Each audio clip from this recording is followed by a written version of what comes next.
भाभी रोज़ मुझसे 1 किलो मसूर की दाल मंगवाती थी, मगर उस वक्त मैं बहुत हैरान हो जाती जब भाभी उस दाल को बिना पकाए ही अपने बेडरूम में ले जाती और जब बाहर निकलती तो वो लंगड़ा लंगड़ा कर चलती और कहती कि दाल बहुत अच्छी थी। एक दिन भाभी का राज जानने के लिए मैंने अपनी छोटी बहन को भाभी के कमरे में छुपा दिया। कुछ देर बाद जब बहन लंगड़ाती हुई बाहर निकली तो मेरी जान ही निकल गई। आज शीतल भाभी ने मुझसे 1 किलो मसूर की दाल मंगवाई थी। मैं जैसे ही वो दाल लेकर घर पहुंची तो भाभी ने थैला मुझसे ले लिया और अपने कमरे में चली गईं। मैं हक्का बक्का रह गई कि भाभी को क्या हुआ। अभी आधा घंटा ही हुआ होगा कि मेरे भैया ऑफिस से जल्दी घर आ गए थे। उनकी तबीयत खराब थी और मैं अपने कमरे में ही बैठी थी। भैया को देखकर मैं जल्दी से उठकर उनके पास आ गई थी। मुझे उनकी चिंता सताने लगी थी, मगर वो बोले थोड़ी देर आराम करूंगा तो ठीक हो जाऊंगा। फिर उन्होंने अपने कमरे में जाने के लिए दरवाज़ा खोलने की कोशिश की तो दरवाज़ा अंदर से बंद था। भैया को कुछ शक हुआ तो भैया ने दरवाज़ा पीट डाला, मगर कमरे से तो भाभी की कोई आवाज़ ही नहीं आ रही थी। भैया ने मुझे घूर कर पूछा, शीतल कहाँ है और दरवाज़ा अंदर से क्यों बंद है? मैं घबरा गई और बोली, भैया भाभी तो कमरे में ही हैं, शायद उनकी आंख लग गई होगी, हो सकता है भाभी आराम कर रही हों। भाई ने ज़ोर ज़ोर से दरवाज़ा बजाया, फिर बोले, शीतल दरवाज़ा खोलो, जल्दी करो। लेकिन भाभी ने कोई आवाज़ नहीं दी। मैं भैया का हाथ पकड़कर उन्हें बाहर बरामदे में लेकर आ गई और बोली, आप यहाँ बैठ जाइए, मैं दरवाज़ा खुलवाती हूँ। अब मैंने ज़ोर ज़ोर से दरवाज़ा पीटना शुरू कर दिया और साथ ही साथ कहती रही कि भाभी दरवाज़ा खोल दो, भैया आराम करने के लिए घर आए हैं, उनकी तबीयत कुछ ठीक नहीं है। लेकिन अंदर इतनी शांति थी कि कोई हलचल ही नहीं हो रही थी। मैं भैया के पास आकर बैठ गई। उनका चेहरा गुस्से से लाल हो रहा था। मैं बोली, भैया आप मेरे कमरे में आराम कर लीजिए, हो सकता है भाभी सो गई हों। निशा भी तो सो ही रही है ना? भैया ने ना में सिर हिला दिया और मुझसे बोले कि तुम यहाँ से जाओ, तुम भी आराम कर लो। लेकिन मैं भैया के पास ही बैठी रही। तभी भैया के कमरे का दरवाज़ा खुला और भाभी लंगड़ाते हुए बाहर निकलने लगी।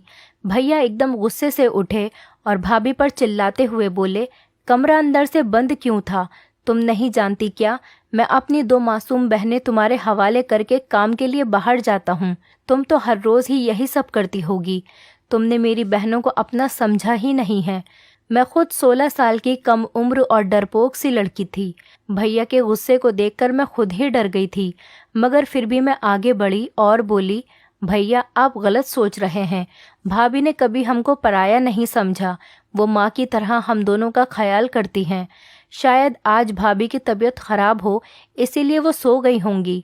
मेरी बात सुनकर भैया ने मेरे सिर पर हाथ फेरा और खुद कमरे में चले गए। भाभी की आंखों में आंसू आ गए थे और उन्होंने मुझे गले से लगा लिया था। वो बोली, शुक्रिया स्नेहा। मैंने कहा, शुक्रिया को मारो गोली, जल्दी चलो भाभी किचन में, चलकर दाल बनाते हैं। भाभी एक पल के लिए परेशान हो गई थी। वो बोली, स्नेहा दाल तो मैंने खा ली है, तुम अपने कमरे में जाकर पढ़ाई करो। भाभी लंगड़ाते हुए किचन में चली गई थी। मैं हैरान होकर वहीं खड़ी थी कि भाभी ने मुझसे झूठ क्यों बोला कि उन्होंने दाल को खा लिया है, क्योंकि मैंने अपनी आंखों से देखा था कि वो कच्ची दाल अपने कमरे में लेकर गई थी। मैं अपने कमरे में आ गई और पढ़ते पढ़ते ना जाने मेरी कब आंख लग गई थी और फिर सुबह को घबराकर मेरी अचानक से आंख खुली। मेरे साथ साथ निशा भी जाग गई थी और अब हम दोनों किचन में जाकर भाभी की मदद करने लगे। आज भाभी भी मुझे बड़ी बेचैन सी और खोई खोई सी लग रही थी। भैया भी किचन में आ चुके थे। अब भैया भी रिलैक्स लग रहे थे, भाभी से आराम से बातें कर रहे थे। मैंने ये सोचकर ये सब नज़रअंदाज कर दिया था कि ये सब मेरा वहम ही होगा। सुबह मैं जल्दी उठकर कॉलेज के लिए तैयार हो गई और भैया के साथ ही चली गई थी। वो ऑफिस जाते हुए मुझे भी अपने साथ लेकर जाया करते थे। मैं और निशा एक ही कॉलेज में एक साथ पढ़ते थे। उसकी फर्स्ट ईयर के एग्ज़ाम हो चुके थे, इसीलिए उसकी छुट्टियां चल रही थीं, जबकि मैं सेकंड ईयर में थी और मेरे एग्ज़ाम के लिए अभी 3 महीने बाकी थे। कॉलेज से घर आने के लिए मैं बस में सफ़र करती थी। मैं जैसे ही घर पहुंची तो मुझे लगा ही था जैसे भाभी मेरे इंतज़ार में ही बैठी होंगी। वो मुझे देखकर फौरन ही कहने लगी कि स्नेहा, जल्दी से यूनिफॉर्म बदल लो और मुझे 1 किलो मसूर की दाल लाकर दे दो। फिर वो अपने कमरे से पैसे लेने के लिए चली गई थी। भाभी की लंगड़ाहट भी खत्म हो चुकी थी। मैं जल्दी से मुंह हाथ धोकर भाभी के पास आ गई थी। मैं शीतल भाभी से पैसे लेकर 1 किलो मसूर दाल लेकर आई थी। आज मैंने भाभी को थैला पकड़ाते हुए कहा, भाभी आज प्लीज़ दाल चावल बना लीजिएगा। मेरी भाभी के चेहरे का रंग एक पल के लिए फीका पड़ गया था। फिर उन्होंने हाँ में सिर हिला दिया और दाल अपने कमरे में लेकर चली गईं। मुझे एकदम से अजीब सा लगा था कि ऐसा कैसे हो सकता है कि कच्ची दाल अपने कमरे में कौन लेकर जाता है। फिर मैं यही सब सोचती हुई अपने कमरे में आ गई थी और पढ़ने लगी। शाम के वक्त भैया ऑफिस से आए तो मेरे और निशा के लिए खाने पीने का सामान लेकर आए थे। भैया की आवाज़ सुनकर भाभी भी अपने कमरे से निकल कर आ गई और वो लंगड़ाकर चल रही थी। मैं हैरान रह गई कि पहले तो भाभी के पैर की लंगड़ाहट खत्म हो गई थी, अब दोबारा वो क्यों लंगड़ा रही हैं। मुझे भाभी पर शक हुआ, कहीं भैया को दिखाने के लिए नाटक तो नहीं करती। लेकिन जब मैंने भाभी के चेहरे की तरफ देखा तो साफ साफ पता चल रहा था कि वो बड़ी तकलीफ में हैं। मैंने अपनी सोच को फौरन बदला और भाभी के पास गई और उनसे पूछने लगी कि उनके पैर में क्या हुआ है, तो वो चुप हो गई थी। भैया को बड़ी भूख लगी थी, इसलिए भाभी फटाफट किचन में चली गई थी और मैं अक्सर किचन में भाभी को मदद करती थी। आज भी मैं उनकी मदद के लिए किचन में चली गई। मैंने कहा, भाभी दाल चावल के बारे में सोच सोचकर बड़ी भूख लग रही है। भाभी ने मेरी तरफ बड़ी अजीब सी नज़रों से देखा था। भाभी कहने लगी, आज तो मैंने घर में आलू की सब्जी बनाई है, दाल तो मैं कब का खा गई, बहुत ही अच्छी दाल थी। ये सुनकर मैं हक्का बक्का रह गई थी। एकदम ही मेरा दिल भर आया और मैं सब कुछ छोड़ छाड़ कर अपने कमरे में आ गई थी। मैं अपनी सोचों में गुम थी, लेकिन निशा को देखकर मैं एकदम से चौंक गई थी, क्योंकि वो अपनी पुरानी फर्स्ट ईयर की किताब खोलकर बैठी थी। मैंने उससे कहा कि जब पढ़ने के दिन थे तब तो तूने पढ़ाई से जान बचा ली, अब क्या फ़ायदा इस पढ़ाई का। मैंने निशा से किताबें छीनने के लिए हाथ आगे किया तो उसने मेरा हाथ झटक दिया था और एकदम गुस्से से बोली, कभी तो मेरी जान बख्श दिया करो, हर वक्त मेरी माँ बनने की कोशिश मत किया करो। आप सिर्फ मुझसे 2 साल बड़ी हैं, 20 साल नहीं, जो मेरे हर मामले में टांग अड़ाती फिरती है। मुझे निशा से इस तरह के बर्ताव की बिल्कुल भी उम्मीद नहीं थी। निशा ने तो कभी मेरे साथ इस तरह की बात नहीं की थी। मैं उसे छोड़कर भैया के पास आकर बैठ गई थी। भैया मुझसे पढ़ाई के बारे में पूछने लगे, जबकि मेरा सारा ध्यान भाभी की टांग पर था। वो भैया के सामने आने का टाल रही थी और बहुत मुश्किल से कोशिश कर रही थी कि वो लंगड़ाकर न चले। भैया ने मुझे जब यूँ सोच में गुमसुम पाया तो परेशानी की वजह पूछने लगे। मैंने बिना कुछ सोचे समझे ही भैया को बता दिया कि निशा ने मेरे साथ बदतमीज़ी की है। भाई ये बात सुनकर हैरान हो गए थे। फिर उन्होंने निशा को आवाज़ देकर बाहर बुलाया और बोले कि तुम हर वक्त कमरे में क्यों घुसी रहती हो, बाहर आकर हम सबके साथ क्यों नहीं बैठती। भैया के शब्द अभी मुंह में ही थे कि निशा ने ज़ोर ज़ोर से रोना शुरू कर दिया था। वो बोली, पिताजी खुद तो इस दुनिया से चले गए, लेकिन मुझे दर दर की ठोकरें खाने के लिए छोड़ गए। भैया कहता है कमरे में मत बैठो, भाभी कहती हैं घर के कामों में हाथ बटाओ, जबकि मेरी बहन तो मेरी दुश्मन ही बनी हुई है। भैया निशा की हालत देखकर हैरान रह गए थे। फिर भैया उठे और निशा को गले लगाकर प्यार करने लगे और बोले, निशा तुम जानती हो कि मैंने तुम्हें कभी भी अपनी बहन नहीं समझा, हमेशा अपनी बेटी ही समझा है, फिर तुम इस तरह की बातें क्यों सोचने लगी हो। निशा कुछ भी बोले बिना सिर्फ रोती चली जा रही थी। हम सब भी परेशान हो गए थे। फिर अचानक ही उसने अपने आंसू पोंछ लिए और हमसे माफ़ी मांगकर कमरे में चली गई थी। भैया ने भाभी को आवाज़ देकर बुलाया और बोले, शीतल आजकल निशा घर में ही होती है, ये इतनी चिड़चिड़ी क्यों हो गई है। भाभी का चेहरा एकदम ही सफ़ेद पड़ चुका था। वो बड़ी डरी हुई लग रही थी। वो बोली, सुनील निशा हर वक्त कमरे में ही बैठी रहती है, इसलिए मैंने 1-2 बार उसे बोला था कि घर के कामकाज में थोड़ी मेरी मदद कर दिया करो, इस तरह से तुम बोर भी नहीं होगी। शायद उसे मेरी बात बुरी लगी होगी।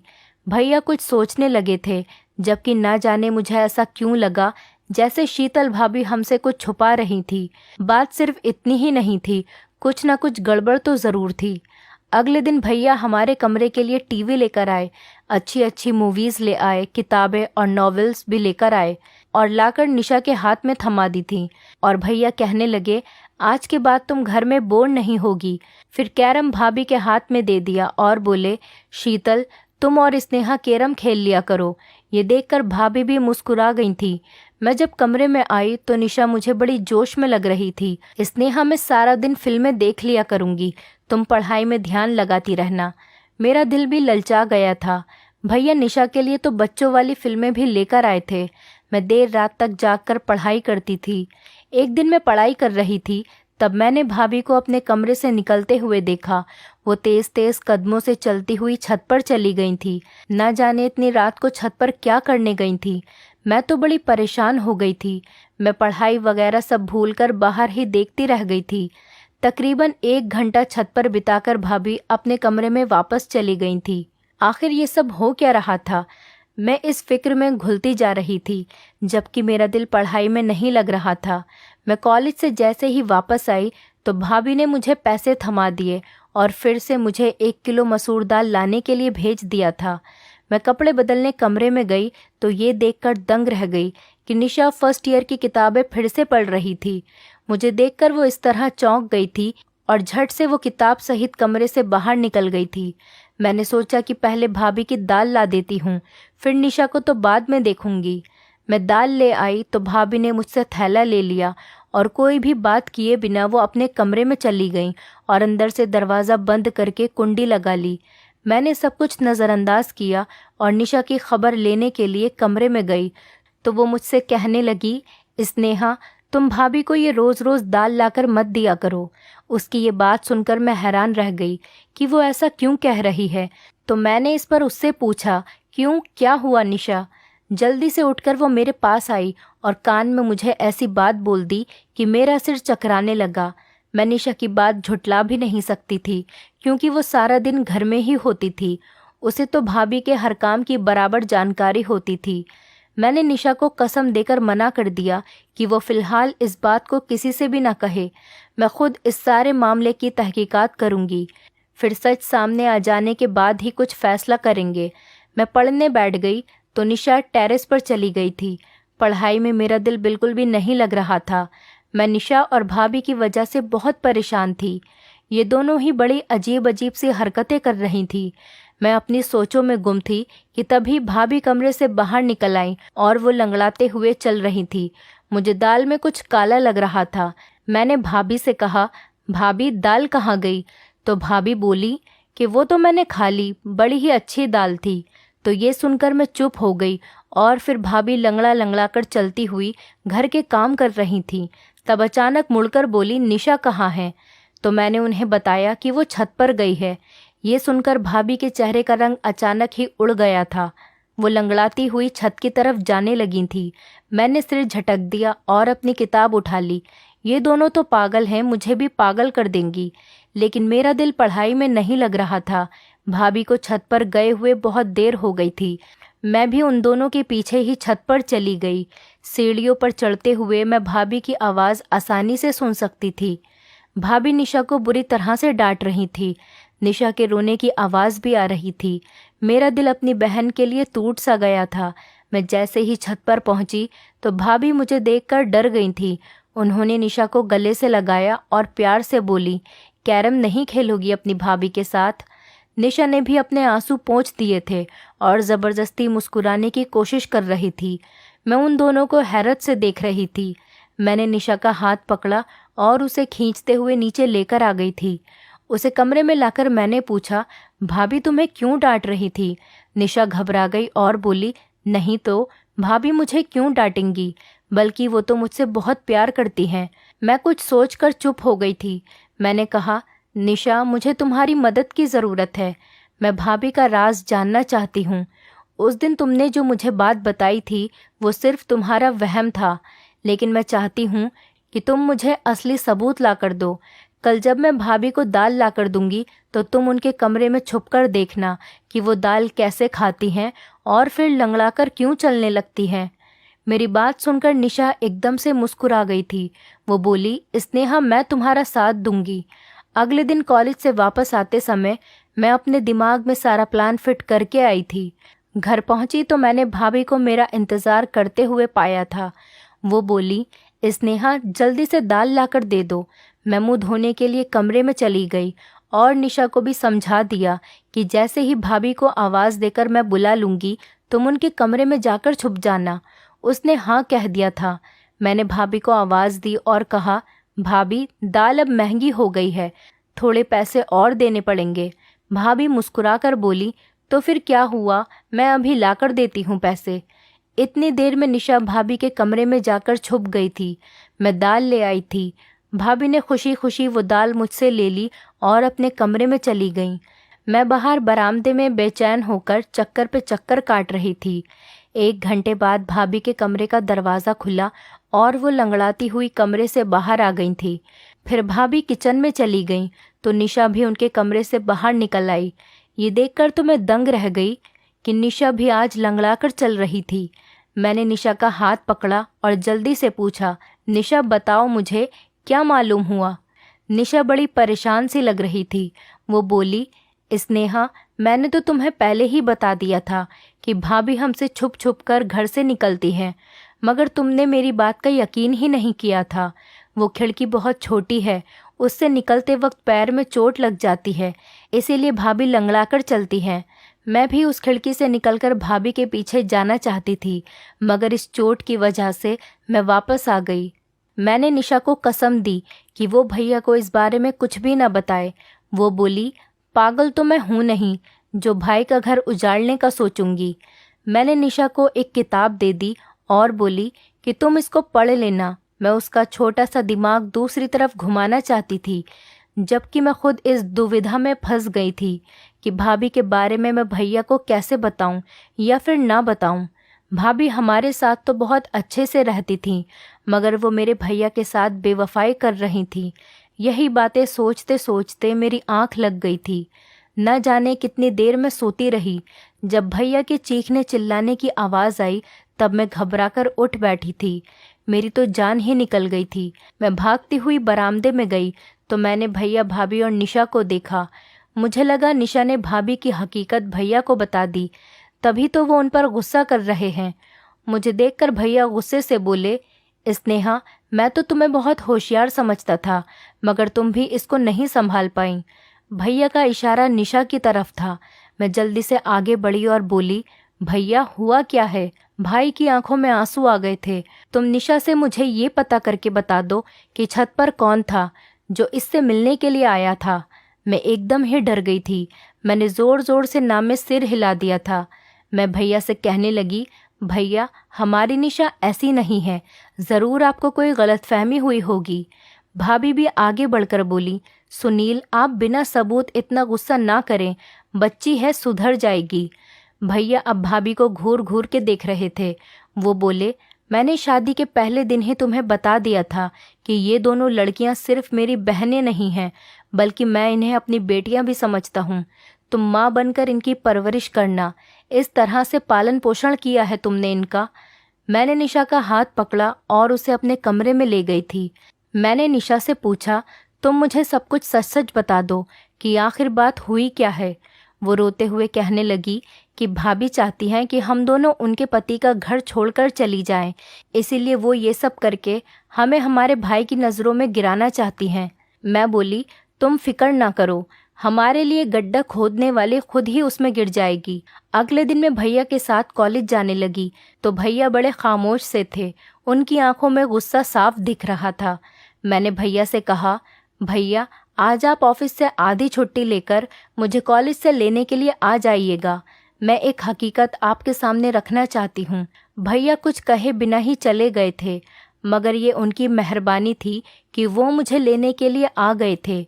मैंने उनसे कहा कि वो घर से बाहर ही रहें जब तक मैं इशारा करके उन्हें ना बुलाऊं, तभी वो आए।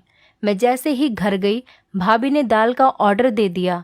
थोड़ी देर बाद जब मैं दाल लेने बाहर निकली तो भैया आगे बढ़े और बोले, कहाँ जा रही हो।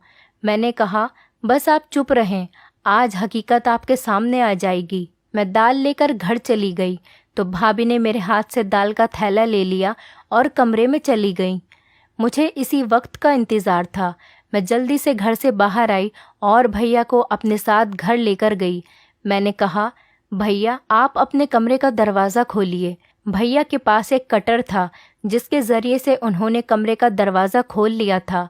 जब हम अंदर दाखिल हुए तो भाभी अंदर कमरे में नहीं थी। उनके कमरे की खुफिया खिड़की खुली हुई थी। भाई ने उस खिड़की से बाहर देखा तो उन्हें भाभी नजर आई। वो तेज तेज चलती हुई कहीं जा रही थी। भैया भी उस खिड़की से कूद गए थे, जबकि मैं और निशा भी बड़ी मुश्किल से उस खिड़की से उतर पाए थे। हम तीनों भाभी का पीछा करते हुए दूर एक सुनसान सी जगह पर पहुंच गए थे। एक बाबा का घर था जहां लोग ताबीज़ बनाने के लिए आ जाया करते थे। तेज तेज चलते हुए अचानक जब भाभी ने पीछे मुड़कर देखा तो हम तीनों को देखकर उनके चेहरे का रंग फीका पड़ चुका था। भैया आगे बढ़े और भाभी का हाथ पकड़कर उन्हें घर ले आए थे। भैया के तेवर बड़े खतरनाक हो चुके थे। वो भाभी से बोले, शीतल, आज मैंने अपनी आंखों से सब कुछ देख लिया है, तो झूठ बोलने का कोई मतलब नहीं है। मुझे सच सच बता दो। तब भाभी बोली, सुनील, भगवान जानता है मैंने आपकी इन दोनों बहनों को अपनी बेटियों की तरह ही समझा है, मगर इनकी वजह से आप मुझ पर शक करते कि मैं इनका ख्याल नहीं रखती। इनकी वजह से आप मुझे 2 शब्द भी सुना देते थे।